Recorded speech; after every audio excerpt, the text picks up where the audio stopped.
Hello everyone, this is Prashant Singh and welcome to AEC plus. मैं आशा करता हूं कि आप सभी ठीक होंगे और आपकी पढ़ाई बेहतर तरीके से चल रही होगी। देखिए, एक चीज याद रखिए कि संघर्ष और सफलता तराजू के दो पहलू हैं। एक जितना अधिक होगा, दूसरा उतना ही करीब। तो आपका संघर्ष जितना मजबूत होगा, संघर्ष जितना ज्यादा होगा, सफलता भी उतनी ही बड़ी नजर आएगी। तो ये चीज याद रखिए और इसी एटीट्यूड के साथ में आप अपनी पढ़ाई जो है वो जारी रखिए। आइए देखिए, लास्ट क्लास में मैंने आपसे क्वेश्चन ऑफ द डे जो पूछा था वो आखिर था क्या, कि who has secured the first position as highest paid bank CEO in the financial year 2022-23। किसने वित्त वर्ष 2022-23 में सबसे अधिक वेतन पाने वाले बैंक सीईओ के रूप में पहला स्थान हासिल किया था? उनका नाम है शशिधर जगदीशन।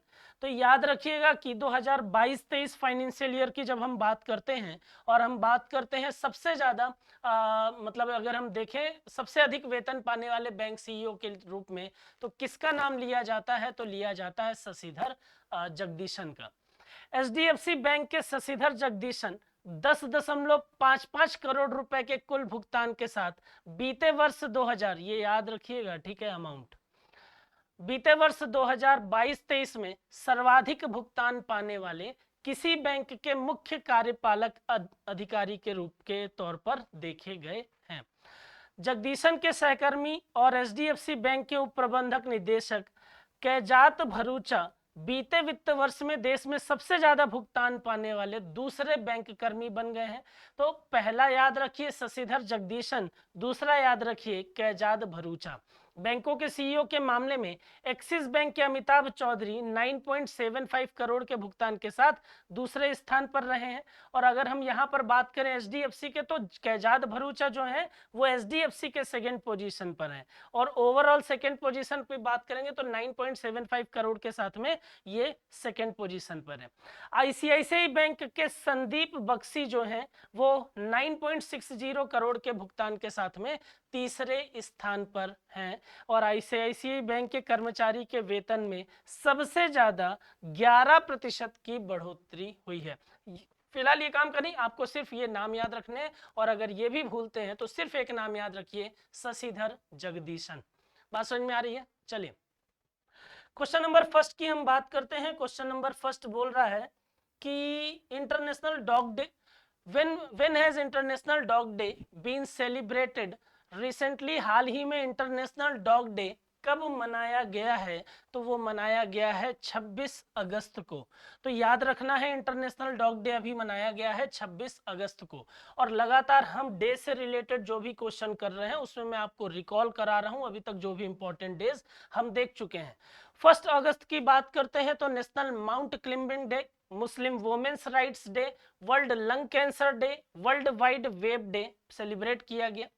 3 अगस्त की बात करते हैं, इंडियन ऑर्गन डोनेशन डे। 6 अगस्त की बात करते हैं तो हिरोशिमा डे, और 9 अगस्त की बात करते हैं तो नागासाकी डे। 7 अगस्त की बात करें अगर हम यहाँ पर, तो नेशनल हैंडलूम डे मनाया जाता है। 10 अगस्त की अगर हम बात करते हैं तो वर्ल्ड बायोफ्यूल डे के तौर पर मनाया जाता है। 12 अगस्त जो है वो इंटरनेशनल यूथ डे है, और इंटरनेशनल यूथ डे 12 अगस्त है। और नेशनल यूथ डे मनाया जाता है विवेकानंद जी की जयंती पर 12 जनवरी को। तो इंटरनेशनल यूथ डे मनाया गया 12 अगस्त को, और नेशनल यूथ डे मनाया जाता है 12 जनवरी को, ये याद रखिएगा। वर्ल्ड एलिफेंट डे, और एलिफेंट का नाम सुनते ही आपके दिमाग में आना चाहिए क्या? कर्नाटका। और कर्नाटका में सबसे ज्यादा हाथियों की संख्या है, और कर्नाटका में सबसे ज्यादा अरबपति विधायकों की भी संख्या है, ये भी आपको याद रखना है। इसमें 13 अगस्त की बात करते हैं तो वर्ल्ड ऑर्गन डे। यहाँ पर देखिए वर्ल्ड ऑर्गन डोनेशन डे 13 अगस्त है, और यहाँ पर देखिए इंडियन ऑर्गन डोनेशन डे 3 अगस्त को है। तो दोनों में ये भी डिफरेंस आपको याद होना चाहिए। 14 अगस्त की बात करते हैं तो पार्टीशन होलोकॉस्ट मेमोरियल डे है। 16 अगस्त की बात करते हैं तो नवरोज या पारसी न्यू ईयर त्योहार के तौर पर मनाया जाता है। 17 अगस्त की बात करें तो चिंगम या मलयालम न्यू ईयर के रूप में मनाया जाता है।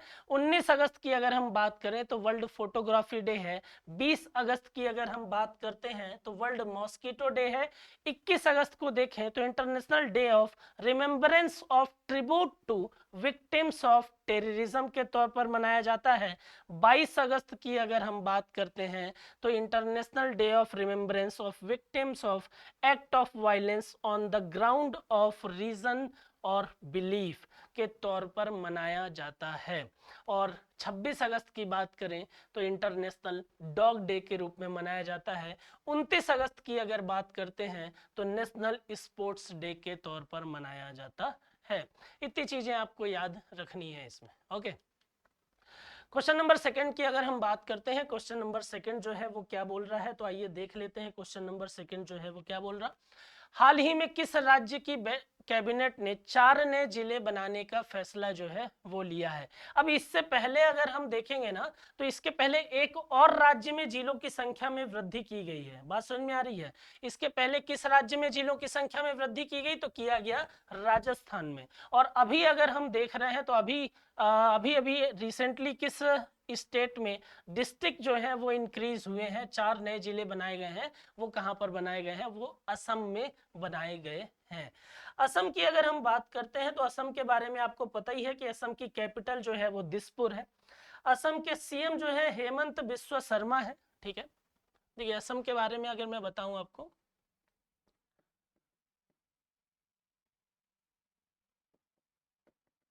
हेमंत बिस्वा शर्मा, ये कौन है? ये है सीएम। असम की कैपिटल की अगर बात करें तो ये है दिसपुर।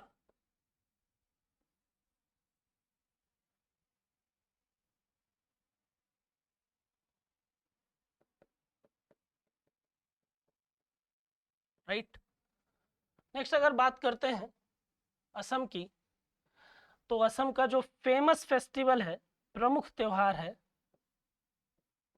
ये बहुत ज्यादा इंपॉर्टेंट है। ठीक है, ये याद रखिएगा कि सबसे ज्यादा प्रमुख त्योहार कौन सा है, तो वो है बिहू। ठीक है, और असम जो है इसमें एक चीज आप और याद रख सकते हैं कि असम को किस तरीके से, तो लैंड ऑफ ब्लू हिल्स के तौर पर आप इसको याद रख सकते हैं। Land of blue hills. ठीक है, तो यहाँ पर आप देख सकते हैं कि ये लैंड ऑफ ब्लू हिल्स के तौर पर देखा जाता है। असम से संबंधित कुछ चीजों की बात करें तो गुवाहाटी एयरपोर्ट डीजी यात्रा पाने वाला पूर्वोत्तर का पहला हवाई अड्डा बन गया है। अभी कुछ पिछली क्लास में ही मैंने आपको ये कराया हुआ है। असम सरकार असम स्टार्टअप फेस्ट 2023 का आयोजन करेगी। असम सरकार 1 नवंबर से राज्य भर में खेल महारण का आयोजन करेगी। और राजनाथ सिंह ने असम के कोकराझार में 132वें डूरंड कप का उद्घाटन जो है वो किया है। और शोधकर्ता ने हिमालयन गिद्ध के कैप्टिव प्रजनन असम में दर्ज किए हैं। बात समझ में आ रही है? तो ये इतनी चीजें आप इसमें याद रखिएगा। क्वेश्चन नंबर 3 की हम बात करते हैं। क्वेश्चन नंबर 3 क्या बोल रहा है, तो क्वेश्चन नंबर 3 बोलता है कि which country has recently developed a device for visually impaired people to shoot. हाल ही में किस देश ने दृष्टिबाधित लोगों को निशानेबाजी करने के लिए उपकरण विकसित किए हैं, तो किसने किए हैं, तो किए हैं जर्मनी ने। बात समझ में आ रही है? तो जर्मनी में क्या किया है, अभी कुछ इस प्रकार के उपकरण उसने डेवलप किए हैं कि उन उपकरणों की सहायता से जो दृष्टिबाधित लोग हैं वो भी क्या कर सकते हैं, वो भी शूटिंग कर सकते हैं। अब जर्मनी की अगर बात कर रहे हैं तो आपको पता होना चाहिए कि जर्मनी की कैपिटल जो है वो क्या है, वो है बर्लिन। ठीक है, तो जर्मनी की जो कैपिटल है वो है बर्लिन। दूसरा, जर्मनी की जो करेंसी है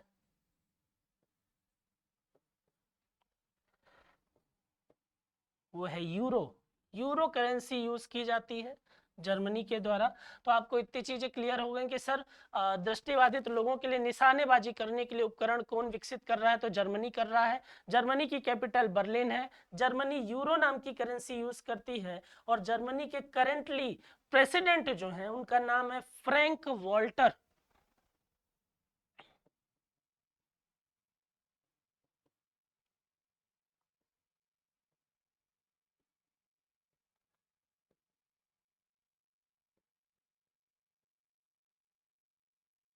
ठीक है, तो इतनी चीजें आपको इसमें पता होनी चाहिए। आइए देखिए कुछ और चीजें। इंटेल और जर्मनी ने 32.8 बिलियन डॉलर की चिप प्लांट समझौते पर हस्ताक्षर किया है। जर्मनी ने यूरो 2024 के शुभंकर के रूप में टेडी बियर का अनावरण किया है। जर्मनी के पीटर्सबर्ग क्लाइमेट डायलॉग की मेजबानी की। एंजेला मर्केल की जर्मनी का सर्वोच्च सम्मान एंजेला मर्केल को जर्मनी का सर्वोच्च सम्मान मिला और जर्मनी अपने अंतिम शीर्ष परमाणु संयंत्रों को बंद करेगा। इतने पॉइंट जो है वो आपको जर्मनी के पॉइंट में याद होने चाहिए। क्वेश्चन नंबर 4 की अगर हम बात करते हैं तो ये भी काफी अपने आप में इंपॉर्टेंट क्वेश्चन है। ये बोल रहा है कि recently received the best feature film award at the 69th national film award. 59वें माफ करिए 69वें फिल्म फेस्टिवल, हाल ही में 69वें राष्ट्रीय फिल्म अवार्ड में बेस्ट फीचर फिल्म का अवार्ड किसे मिला है? तो वो मिला है रॉकट्री को। ठीक है, तो अगर आपसे ये पूछा जाए बेस्ट फीचर फिल्म का अवार्ड जो है वो किसको मिला है, तो वो अवार्ड मिला है रॉकट्री को। क्वेश्चन नंबर, अब देखिए इसमें कुछ और भी चीजें आपको पता होनी चाहिए, तो मैंने यहाँ पर प्रॉपर लिस्ट डाली हुई है। एक बार हम इस लिस्ट को देख लेते हैं तो आपको मेन पॉइंट जो है वो क्लियर हो जाएंगे। बेस्ट फीचर फिल्म की अगर हम बात करते हैं तो वो रॉकट्री को दिया गया है। बेस्ट डायरेक्टर की अगर हम बात करें तो निखिल महाजन गोदावरी के लिए उनको बेस्ट डायरेक्टर का अवार्ड जो है वो प्रदान किया गया है। Best popular film providing wholesome entertainment की अगर हम बात करें तो RRR जो लगातार एक तरीके से अलग अलग अवार्ड जो है वो जीतती जा रही है। ठीक है, कभी अपने गाने के लिए, कभी फिल्म के तौर पर। तो RRR को दिया गया। Nargis Dutt award for best film on national integration की अगर हम बात करते हैं तो किसको मिला है, तो वो अवार्ड मिला है कश्मीर फाइल। जरूर आपको देखना चाहिए ये। बेस्ट एक्टर की हम बात करते हैं तो अल्लू अर्जुन को देखना चाहिए। अल्लू अर्जुन को मिला है, पुष्पा मूवी के लिए मिला है। ठीक है, नेक्स्ट अगर हम बात करते हैं बेस्ट एक्ट्रेस की तो आलिया भट्ट को मिला है गंगूबाई के लिए और कृति सेनन को मिला है मिमी के लिए। तो दो एक्ट्रेस का नाम आपको यहाँ पर याद होना चाहिए। बेस्ट सपोर्टिंग एक्टर की अगर हम बात करते हैं तो पंकज त्रिपाठी को मिला है मिमी के लिए। हालांकि पंकज त्रिपाठी अपने आप में ही लीजेंड पर्सनालिटी हैं, सपोर्टिंग एक्टर के तौर पर आप इनको डिफाइन नहीं कर सकते, लेकिन फिर भी ठीक है। चलिए नेक्स्ट अगर हम बात करते हैं तो बेस्ट सपोर्टिंग एक्टर्स जो है, सपोर्टिंग एक्ट्रेस जो है वो किसको मिला है, वो मिला है पल्लवी जोशी को द कश्मीर फाइल्स के लिए। नेक्स्ट के हम बात करें अगर बेस्ट चाइल्ड आर्टिस्ट के तौर पर तो भाविन राबारी को दिया गया है। नेक्स्ट अगर हम बात करते हैं best music director songs, Devi Shri Prasad Pushpa के लिए इनको दिया गया है। बेस्ट मेल प्लेबैक सिंगर के तौर पर तो काला भैरावा को मिला है RRR के लिए। उसके बाद अगर हम बात करें बेस्ट फीमेल प्लेबैक सिंगर की तो श्रेया घोषाल को मिला है। उसके बाद देखें बेस्ट हिंदी फिल्म की तो सरदार ऊधम को ये अवार्ड दिया गया है। तो ये लिस्ट है प्रॉपर। ठीक है, और इस लिस्ट में अगर हम देखें तो क्वेश्चन बनने की संभावना जो है वो अधिकतम रहती है। जो ये फिल्म फेस्टिवल अवार्ड वाले हैं यहाँ से क्वेश्चन बार बार पूछे जाते हैं। तो इस बार की रिसेंटली जो आपके लिए इंपॉर्टेंट है उतनी लिस्ट मैंने यहाँ पर डाला हुआ है। अब बात आती है क्वेश्चन नंबर 5 की कि क्वेश्चन नंबर 5 क्या बोल रहा है, तो बोल रहा है कि हाल ही में चीन और किस देश ने सीमा के परिसीमन पर पहली बैठक की है। तो अगर हम बात करते हैं तो यहाँ पर याद रखिएगा किस देश के साथ में चीन की जो बैठक है वो देखने को मिल रही है, तो वो भूटान के साथ में देखने को मिल रही है। अब यहाँ पर भारत के परिप्रेक्ष्य में अगर हम देखें तो थोड़ा सा विचारणीय स्थिति जरूर बनती है। थोड़ा सा भारत को यहाँ पर एक तरीके से अगर हम देखें तो सावधानी जरूर बरतने की आवश्यकता है, क्योंकि भूटान और चाइना के बीच में जो परिसीमन को लेकर है ना, परिसीमन की अगर हम बात करें तो जो परिसीमन को लेकर किसके बीच में, भूटान व चीन के बीच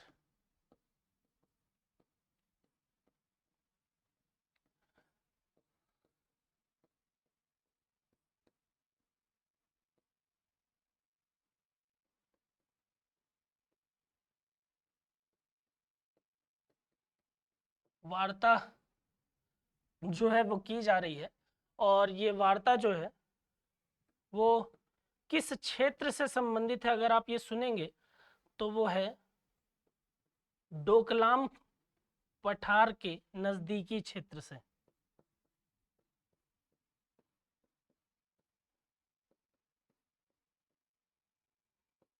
समीपवर्ती क्षेत्र से, ठीक है।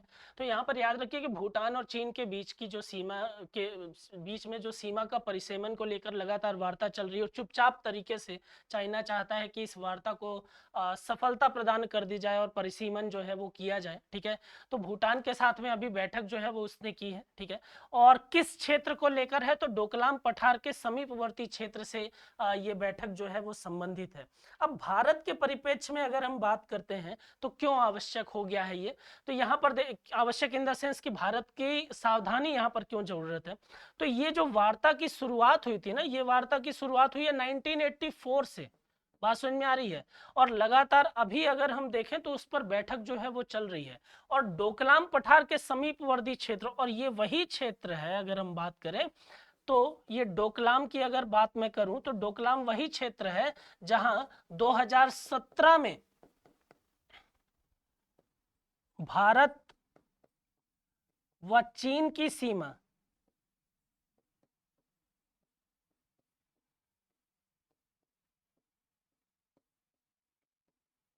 कई महीनों तक आमने सामने थी।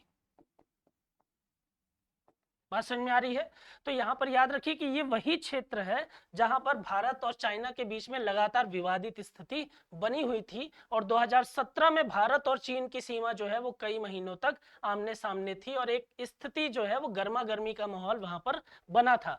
भूटान और चाइना के बीच में जो सीमा परिसीमन को लेकर वार्ता चल रही है वो इसी डोकलाम पठार के समीपवर्ती क्षेत्र को लेकर चल रही है। और अगर मान लीजिए इस वार्ता से परिसीमन जो है वो चाइना के फेवर में होता है तो कहीं ना कहीं उससे फिर भारत की और चाइना के बीच की जो स्थिति है जो इस प्रकार की देखने को मिली थी, इस स्थिति में और ज्यादा बढ़ोतरी हो सकती है, ऐसा माना जा रहा है। इसलिए भारत को इस वार्ता और इस परिसीमन की जो बैठक हो रही है उसमें कहीं ना कहीं सचेत और सावधान रहने की आवश्यकता है।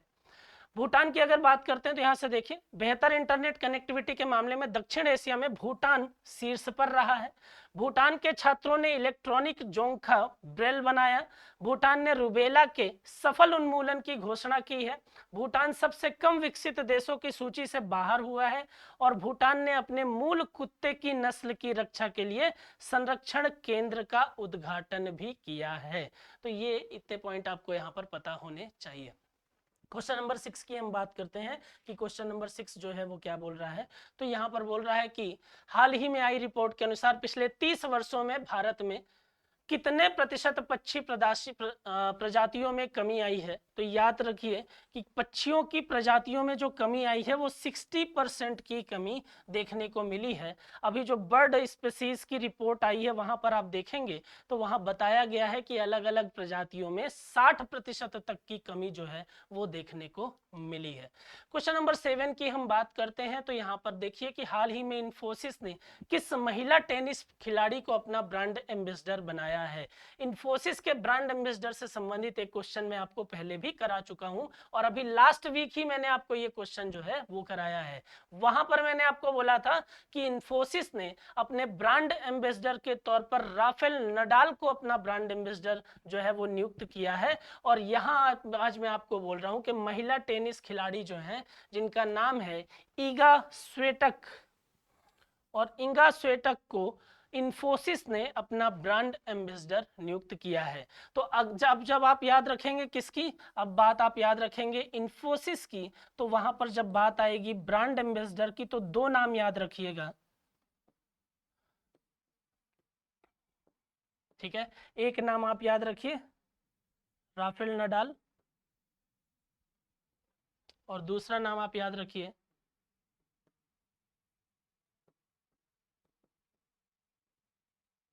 इंगा स्वेटक, ठीक है। तो ये दोनों नाम जो है वो आप याद रखिएगा। इन्फोसिस के ब्रांड एम्बेसडर राफेल नडाल बने हैं और दूसरी जो है वो इंगा स्वेटक है।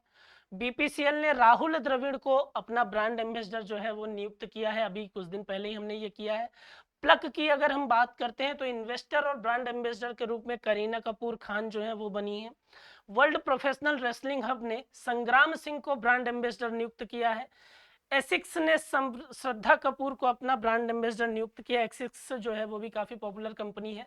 रिलायंस तीरा ने सुहाना खान, कियारा आडवाणी और करीना कपूर खान को अपना ब्रांड एम्बेसडर जो है वो नियुक्त किया है। तो इतनी चीजें आप याद रखिएगा।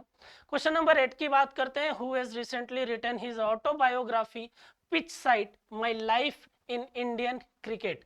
अगर हम बात करते हैं कि किसने अपनी autobiography pitch side my life in Indian cricket जो है वो लिखी है, तो वो लिखी है किसके द्वारा, तो यहाँ पर आप देखेंगे वो अमृत माथुर के द्वारा लिखी गई है। तो आपको याद रखना है कि किसने ये किसने लिखा है, किसकी ऑटोबायोग्राफी है ये, तो वो अमृत माथुर की ऑटोबायोग्राफी है। ठीक है, चलिए क्वेश्चन नंबर 9 की हम बात करते हैं। क्वेश्चन नंबर 9 जो है वो क्या बोल रहा है, तो यहाँ पर देखें, हाल ही में भारतीय सेना और बीआरओ की अगर हम बात करते हैं तो बीआरओ का मतलब होता है बॉर्डर रोड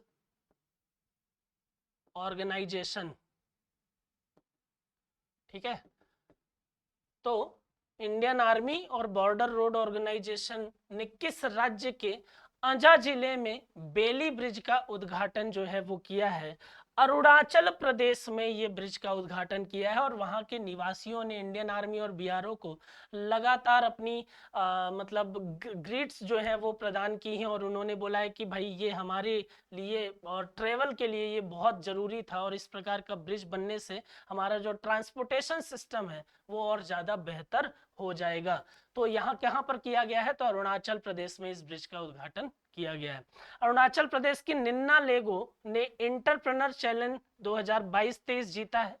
अरुणाचल प्रदेश में पहले गैस इंसुलेटेड सब स्टेशन का उद्घाटन किया गया। भारतीय सेना ने टंगा घाटी में अमृत सरोवर का उद्घाटन किया। तेंजिंग यांगकी अरुणाचल प्रदेश की पहली महिला आईपीएस अधिकारी बनी है। ये क्वेश्चन मैं आपको कुछ टाइम पहले करा चुका हूं। अरुणाचल प्रदेश में चाचिन ग्राजिंग उत्सव मनाया जाता है और अरुणाचल प्रदेश विहू कुहू उत्सव मनाया जाता है। ये भी काफी इंपॉर्टेंट है, कंफ्यूज मत हो जाइएगा विहू सुनते ही, क्योंकि बिहू का नाम सुनते ही हमारे दिमाग में असम आ जाता है। ये कौन सा उत्सव है? बिहू कुहू उत्सव है। ये बात समझ में आ रही है? सिमिलरिटीज हैं, सेम नहीं है। बात समझ में आ रही है, ये याद रखिएगा। क्वेश्चन नंबर 10 की हम बात करते हैं कि हाल ही में इसरो किस देश की स्पेस एजेंसी की मदद से अगला चांद मिशन जो है वो पूरा करने वाला है? तो वो पूरा करने वाला है किस देश के साथ में? जापान के साथ में। और अभी अगर हम बात करें तो अभी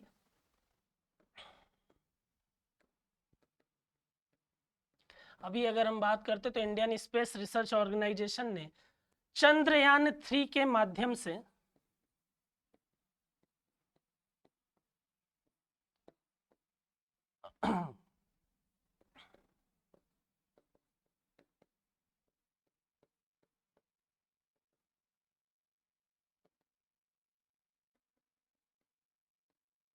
बात समझ में आ रही है? तो इसरो के द्वारा चंद्रयान 3 जो लॉन्च किया गया था उसमें मून के साउथ पोल पर सॉफ्ट लैंडिंग करके और कीर्तिमान जो है वो रच दिया है। और वापस से अगर हम बात करें तो नेक्स्ट मिशन मून की जब बात कर रहे हैं तो इसरो जो है वो किस देश की स्पेस एजेंसी के साथ में ऐसा करने वाला है? तो वो करने वाला है जापान के साथ में। अगला मिशन मून जो है उसकी तैयारी कर रहा है। तो इंडियन स्पेस रिसर्च ऑर्गेनाइजेशन 15 अगस्त 1969 को इसका इस्टेब्लिशमेंट हुआ था और लगातार तब से ये कीर्तिमान हासिल कर रहा है। और करेंटली इसके जो हेड हैं उनका नाम है एस सोमनाथ। ठीक है, और ये काफ़ी न्यूज़ में थे अभी लैंडिंग के बाद से। मिशन मून की अगर हम चंद्रयान 3 के बात करें तो उसकी लैंडिंग के बाद से ये काफ़ी न्यूज़ में थे। जापान के याकोहामा में डांसिंग पिकाचू कार्यक्रम का आयोजन जो है वो किया गया है। 2022 में जापान की जनसंख्या में 8 लाख से अधिक जो जनसंख्या उसमें कमी देखने को मिली है। और भारत और जापान 3 स्कॉर्पियन पनडुब्बी के निर्माण के लिए समझौता किया है और भारत सरकार ने जापान की मदद से पर्वतीय सड़क बुनियादी ढांचे के लिए दिशा निर्देश विकसित किए हैं। तो ये हमारे आज के 10 क्वेश्चन थे। और आपके लिए जो क्वेश्चन ऑफ द डे है वो ये कि हाल ही में किसने social entrepreneur of the year का पुरस्कार जीता है, who has recently won the social entrepreneur of the year award. तो यहाँ पर आप इसका आंसर ढूंढिए, कमेंट करिए, मैसेज करिए और फटाफट मुझे बता दीजिए। आज के लिए इतनी चीज़ें काफ़ी हैं। आप पढ़ाई करते रहिए, खुश रहिए। Thank you so much.